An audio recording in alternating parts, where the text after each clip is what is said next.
ਜੇ ਉੱਤੇ ਛਤਰੀ ਬਣਾਉਂਦੀ ਡੇਕਾ ਰਗੜੇ ਨਾ ਬਣਦਾ ਬਦਾਮ ਸ਼ੇਕਾ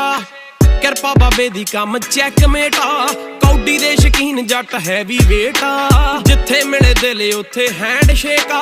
ਅਮਰਦਾਂ ਦਾ ਮੁੱਲ ਘੋੜਿਆਂ ਦੇ ਰੇਟਾ ਜੱਟਾਂ ਨੂੰ ਨਾ ਯਾਦ ਰਹਿੰਦੇ ਦਿਨ ਡੇਟਾ ਐਲਸੀ ਤੇ ਬੌਜ਼ੀ ਲਵਾਈ ਟੇਪਾ ਜੱਟਾਂ ਦੀ ਬਕੈਵਨਾ ਏ ਚਾਰੋਂ ਚੱਕਦੀ ਕੀ ਕਾ ਤੋਂ ਕਦੋਂ ਤੇ ਕਿਉਂ ਗੋਰੀਏ ਅੱਖ ਜੀ ਤੇ ਟਿਕਦੀ ਖਰੀਦ ਲੈਨੇ ਆ ਖਰੀਦੀ ਨਾ ਜਾਵੇ ਤਾਂ ਲੈਂਦੇ ਖੋ ਗੋਰੀਏ ਬਹੁਤਿਆਂ ਦਾ ਦੀਨੂ ਨੀ ਦਿਮਾਗ ਚੱਕਦਾ ਜੰਗ ਢਿੱਲੋਂ ਗੱਲ ਲਿਖੇ ਉਹ ਗੋਰੀਏ ਰੋਕੜਾ ਕਮਾਇਆ ਤੇ ਉਡਾਇਆ ਜੱਟਾਂ ਨੇ ਨੀ ਕੰਮ ਕੀਤੇ ਜ਼ਿੰਦਗੀ ਚ ਦੋ ਗੋਰੀਏ ਆਲਵੇਜ ਜੱਸ ਤੇ ਸ਼ਰੀਰ